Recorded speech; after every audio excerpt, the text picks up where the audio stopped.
그 역할을 하는 것입니다. 성경 속에 나오는 사람의 이야기가 아니라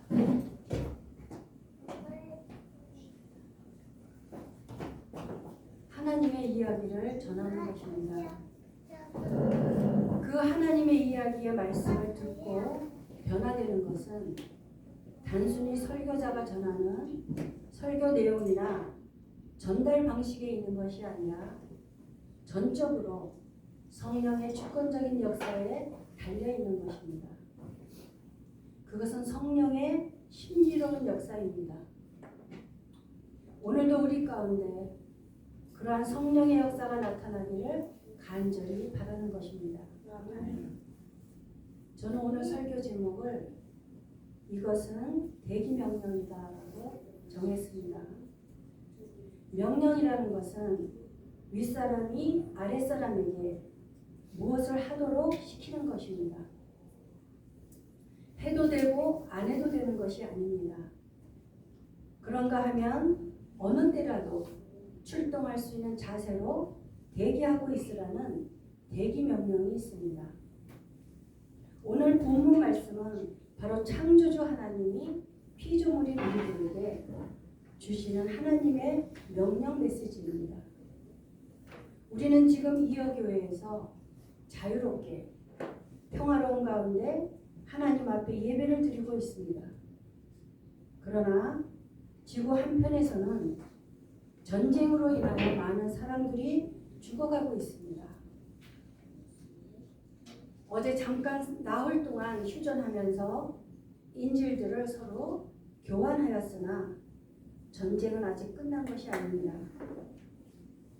전쟁의 참혹한 모습을 뉴스로 보고 있으면서 여러분들은 어떤 생각을 하고 계십니까? 결코 우리와는 상관이 없는 남의 나라 이야기만이 아니라는 것입니다. 우리는 깊이 생각해야 합니다. 세상 곳곳에서 일어나는 이상기온과 전쟁과 지진과 테러와 기아와 코로나와 이러한 세상에 일어나는 일들이 사람이 만든 우연이 아니라 오늘 성경에서 예수님이 말씀하셨던 그대로 이루어지고 있다는 것입니다. 전쟁 속에 있는 저 사람들은 우리처럼 평범한 일상생활을 하고 있었을 것입니다. 그런데 어느 날 갑자기 전쟁이 일어났습니다. 모든 건물은 파괴되고 무너지고 폐허가 되어버렸습니다. 그들은 지금 생존 문제로 지옥 같은 상황 속에 있습니다. 어린아이가 우리는 아무 잘못이 없다고 울부짖는 것을 보았습니다. 인질로 잡혀간 피해자 가족들은 고통 속에 어쩌지를 못하고 있습니다. 병원에는 환자들과 신생아들이 치료를 받지 못하고 죽어가고 있습니다. 사랑하는 여러분, 지금 우리들이 그곳에 있다고 한번 상상해 보십시오. 죽어가는 아이들과 사람들이 우리 자식일 수 있고 우리 자신들이 될 수 있다는 것입니다. 우리들은 아무 일 없다는 듯이 예배를 드리고 있는 이 자체만으로도 그저 감사할 수밖에 없습니다. 그러나 여러분, 그 감사를 넘어서서 우리들은 하나님의 섭리와 뜻을 생각해야 합니다. 인간들이 저지르는 전쟁이지만 역사의 주인이신 하나님의 뜻이 있다는 것입니다. 우리는 그것을 한시도 잊어서는 안 되는 것입니다. 그러므로 오늘 우리들에게 주시는 하나님의 명령이 무엇인지 오늘 본문 말씀에 귀를 기울여야 합니다. 예수님께서는 잡히시기 이틀 전 제자들에게 언젠가는 이 땅에 다시 돌아오실 것을 말씀하셨습니다. 그러자 제자들이 그 때를 물어봤을 때 예수님께서 그것은 알 수 없는 일이라고 하셨습니다. 예수님은 제자들이 예수님의 재림의 때에 관한 문제에 관심을 기울이는 것을 원치 않으셨습니다. 다만 제자들이 예수님이 다시 오실 때까지 방심하지 않고 하나님이 원하시는 삶을 살기를 바라셨습니다. 그러나 예수님은 제자들이 마지막 때에 어둠 속에 거하는 것을 원치 않으셨기에 말세의 징조에 대해서 알려주셨습니다. 그렇다면 예수님이 다시 오실 때 어떤 징조가 있겠는가를 제자들이 예수님께 묻고 있는 것입니다. 그 질문에 예수님께서 이렇게 대답하셨습니다. 내가 그리스도다 메시아다 하고 주장하는 사이비 종말론자들이 많은 사람을 현혹할 것을 조심하라. 전쟁 소식을 듣거나 전쟁이 일어나리라는 소문을 듣거든 당황하지 말고 침착하라. 그것은 역사에 늘 반복되는 일일 뿐 아직 종말의 징조는 아니다. 나라와 나라가 싸우고 통치자와 통치자가 싸우는 일이 계속될 것이다. 그런가 하면 곳곳마다 기근과 지진이 있을 것이다. 세상은 살벌해지고 모두가 서로 물고 뜯으며 미워할 것이다. 그 혼란을 틈타 거짓 설교자들이 나와서 많은 사람들을 속일 것이고 걷잡을 수 없는 악이 많은 사람들을 파멸에 빠뜨리고 사랑은 간 곳 없고 잿더미만 남을 것이다. 결국은 천국의 메시지가 온 세상에 전파되고 나라마다 증인이 파견될 때 그때서야 끝이 올 것이다. 그 말씀을 듣는 제자들은 오늘 본문 말씀에서 또다시 정확한 날짜와 시간을 묻고 있습니다. 그것은 아무도 모른다. 하늘의 천사도 모르고 아들인 나도 모른다. 오직 아버지만 아신다고 말씀하셨습니다. 예수님이 하나님이신데 어찌 모르시겠습니까? 그러나 단지 노아의 때와 같이 인자의 임함도 그러하리라고 말씀하십니다. 그렇다면 노아 시대의 하나님께서 어떻게 대홍수로 심판을 하셨는지 다시금 우리들은 상기시켜 볼 필요가 있습니다. 창세기 6장 5절과 6절에서 이렇게 기록하고 있습니다.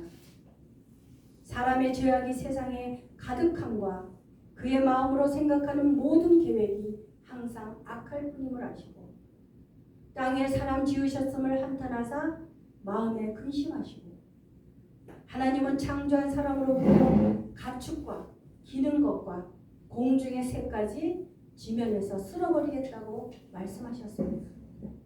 그러나 노아는 여호와께 은혜를 입은 자로 의인이었으며 당대의 완전한 자로 하나님과 동행하는 자였다는 것입니다. 그러한 노아에게 하나님께서 내가 홍수를 일으켜 무릇 생명과 기운이 있는 모든 육체를 천하에서 멸절하리니 땅에 있는 것들은 다 죽으리라. 그리고는 사람들과 모든 것들을 다 멸하시는 이유를 이렇게 말씀하십니다. 사람들의 포악함이 땅에 가득함으로 그 끝날이 이르렀으니 온 땅이 부패하고 모든 사람들의 행위가 썩었기 때문이라는 것입니다. 그리고는 노아에게 방주를 만들라고 명하셨고 노아는 하나님께서 명령하신 것을 다 준행하였다는 것입니다. 성경에 기록되지는 않았지만 아마도 노아는 주변 사람들에게 하나님의 심판이 있을 것을 전하면서 주님께로 돌아오기를 촉구했을 것입니다. 노아가 방주를 지은 기간에 대하여 대부분 학자들은 120년으로 보고 있습니다. 노아가 대홍수가 온다고 방주를 만드는 동안에 사람들은 노아를 미친놈이라고 비웃고 코웃음 쳤을 것입니다.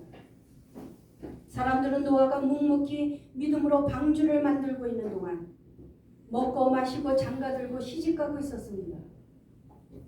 그러다가 심판의 날 홍수가 나서 그들은 다 멸하기까지 그들은 깨닫지 못하였는데 예수님께서 인자의 임함도 이와 같으리라고 말씀하시는 것입니다.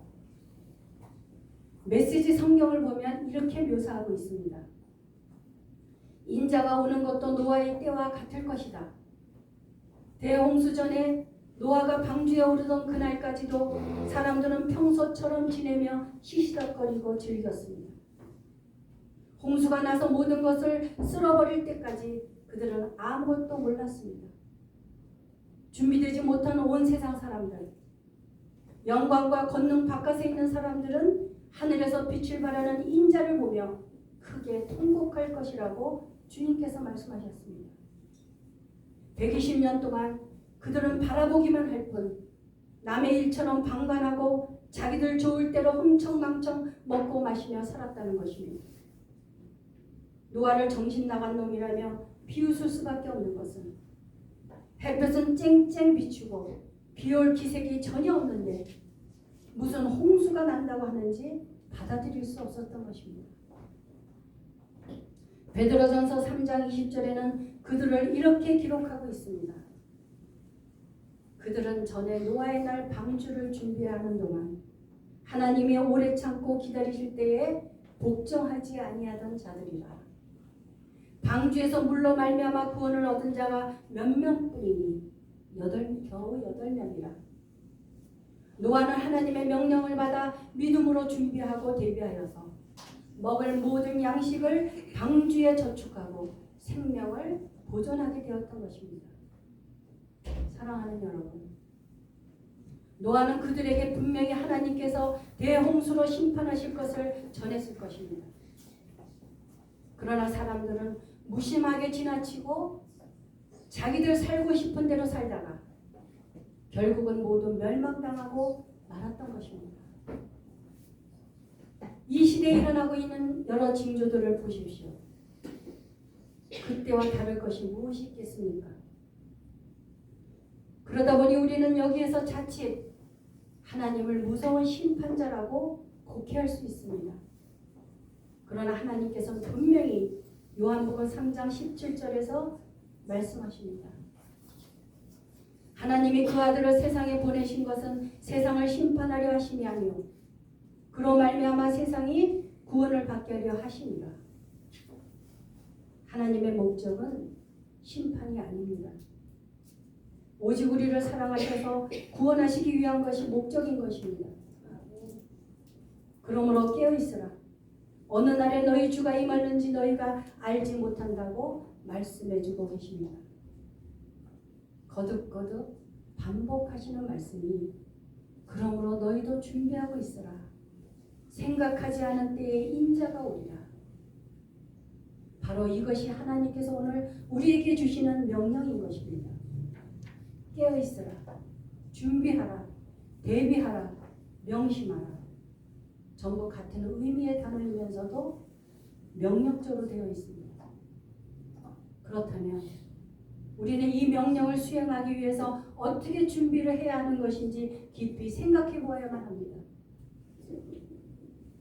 철학자 스피노자가 말했던 명언 중에 내일 지구에 종말이 온다고 해도 나는 오늘 한 구리의 사과나무를 심겠노라 하는 이 말은 참으로 성서적이라고 생각됩니다. 오늘날 세상에서 일어나고 있는 여러 가지 마지막 시기의 징조를 볼 때 예수님이 당장에 오실 것이라고 생각하고는 현실의 삶을 무시해서는 안 된다는 것입니다. 주님께서는 우리가 생각하는 시간 개념보다 훨씬 이후에 오실 수도 있습니다. 그러나 중요한 것은 주님의 재림을 맞게 되는 우리의 준비입니다. 주님께서 언제 오시더라도 우리가 믿음을 갖고 열심히 주님을 섬기고 있는 모습을 주님께서 바라신다는 것입니다. 그렇습니다. 예수님은 재난의 징조를 말씀하셨지만 아직 끝은 아니라고 하셨습니다. 단지 언제가 될지 기약할 수 없지만 그날을 위하여 깨어있어 준비하고 대비하라는 것입니다. 사랑하는 여러분, 내일 지구에 종말이 온다고 한다면 여러분들은 어떻게 하시겠습니까? 며칠 전 대학 입시를 위해서 수능 시험이 있었습니다.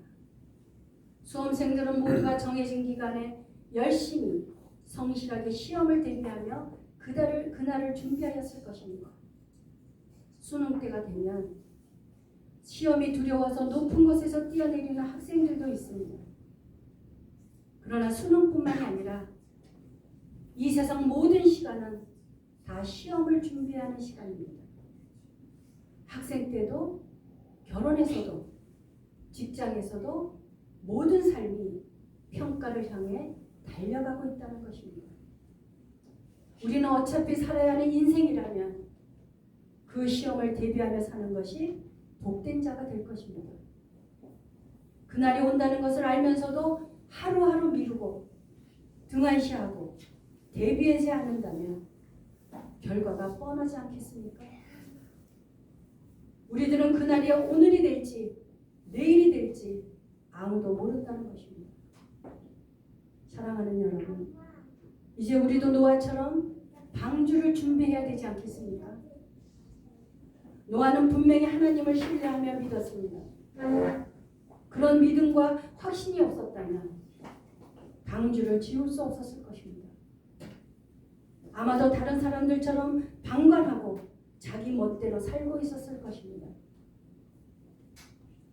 예수님은 마지막을 준비하시며 제자들에게 여러 가지 비유를 들어 말씀하시는 중에 무화과 나무에서 교훈을 얻으라고 말씀해 주셨습니다. 싹이 나서 초록빛이 살짝만 내비쳐도 너희는 여름이 가까이 다가온 줄 안다. 너희도 마찬가지다. 이 모든 일을 보거든 인자가 문 앞에 온 줄 알아라. 이것은 가볍게 여길 일이 아니다. 내가 지금 하는 말은 어느 훗날의 세대에게만 주는 말이 아니라 너희 모두에게도 주는 말이다. 앞에서 일어나는 모든 징조들이 다 일어나지 않고서는 이 시대가 끝나지 않는다고 말씀하셨습니다. 그러나 우리가 왜 준비하고 있어야 하는지를 베드로후서 3장 10절에서 이렇게 말씀하고 있습니다. 그러나 주의 날이 도둑같이 오리니 그날에는 하늘이 큰 소리로 떠나가고 물질이 뜨거운 불에 풀어지고 땅과 그 중에 있는 모든 일이 드러나리로다. 성경 그 어느 곳에서도 하나님은 예수님이 언제 오실지를 정확히 말씀하신 것이 없습니다. 다만 하나님은 예수님이 다시 오실 때가 되면 몇몇 일들이 일어날 것이라고 말씀하셨던 것입니다. 사랑하는 여러분, 우리들은 지금 이곳에서 하나님께 예배드리고 있으니 참으로 복된 사람들입니다. 아멘. 우리가 교회에 나오는 이유는 당연히 하나님께 예배드리는 것입니다. 꽃은 활짝 피어야 합니다. 피지 못하면 꺾여버리고 마는 것입니다. 회사원의 꽃은 이사고, 군인의 꽃은 장군이며, 목회의 꽃은 설교라고 합니다. 그렇지만 우리는 더 이상 그 설교를 듣고 은혜만을 받으려고 교회에 나오는 것은 아니라는 말씀입니다. 사도 바울은 그리스도인이라면 어떤 방법으로 예배를 드려야 하는가를 로마서 12장 1절에서 잘 말씀해주고 있습니다. 그러므로 형제들아, 내가 하나님의 모든 자비하심으로 너희를 권하노니 너희의 몸을 하나님이 기뻐하시는 거룩한 산 제물로 드리라. 이는 너희가 드릴 영적 예배니라. 우리가 하나님께 예배드려야 할 가장 유일한 이유는 하나님께서 그의 자비하심으로 독생자 예수 그리스도를 통해서 우리를 구원해 주셨다는 사실에 대한 감사 때문이라는 것입니다. 아멘. 그런 것을 생각할 때 우리가 교회에 나와서 예배드리는 것이 마땅하고 당연한 것이 아니겠습니까? 사랑하는 여러분, 우리들은 그리스도인이 되기 전에 죄악 가운데 죽었던 사람들이었습니다. 그러나 이제는 그리스도 예수 안에서 생명의 성령의 능력으로 말미암아 살아있는 자, 영생을 소유한 자가 되고 거룩한 자가 되었다는 것입니다. 이제 말씀을 정리하겠습니다. 예수님께서는 그 시대 제자들뿐만이 아니라 오늘 이 시대 우리들에게도 경고하십니다. 깨닫지 못하고 하나님을 망각하는 사람이 되지 말고 다가오는 심판으로 대재난을 당하도록 방관하지 말고 깨어있으라. 준비하라. 그때를 위하여 대비하라는 것입니다. 깨어있는 사람들은 준비가 잘 되어서 다가올 심판의 날을 오히려 목매도록 기다릴 수도 있고 예수님을 만날 것이며, 방심하고 지내는 사람들에게는 이 날이 도둑처럼 닥칠 것이라는 것입니다. 사랑하는 여러분, 로마서 12장 2절에서 너희는 이 세대를 본받지 말고 오직 마음을 새롭게 함으로 변화를 받아 하나님의 선하시고 기뻐하시고 온전하신 뜻이 무엇인지 분별하라고 하도록 하라고 하나님 이 말씀을 우리는 기억해야 합니다. 이제는 로마서 12장 3절에서 사도 바울의 말씀을 메시지 성경으로 전하면서 오늘 설교를 마치려고 합니다. 여러분에 대해 특별한 사명을 받은 사람으로서 말씀드립니다. 여러분이 마치 하나님께 뭔가 좋은 것을 해드리고 있는 것처럼 착각하지 마십시오. 그렇지 않습니다. 실은 하나님께서 여러분에게 좋은 것을 가져다 주고 계신 것입니다.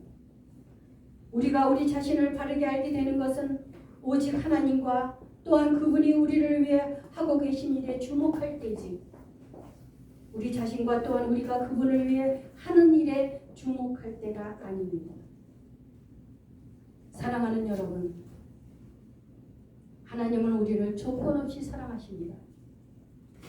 그 사랑을 의지하고 믿으며 오직 주어진 일, 좋고 나쁨에 관계없이 모든 범사에 감사드리며 예수님이 명령하신 뜻에 합당한 삶을 살아가는 우리들이 될 것을 하나님께서 원하시는 것입니다. 마라나타, 주 예수여 어서 오시옵소서. 우리 모두가 이렇게 외칠 수 있도록 준비된 사람이 다 될 수 있기를 하나님께서 원하시는 것입니다. 아멘. 기도하시겠습니다.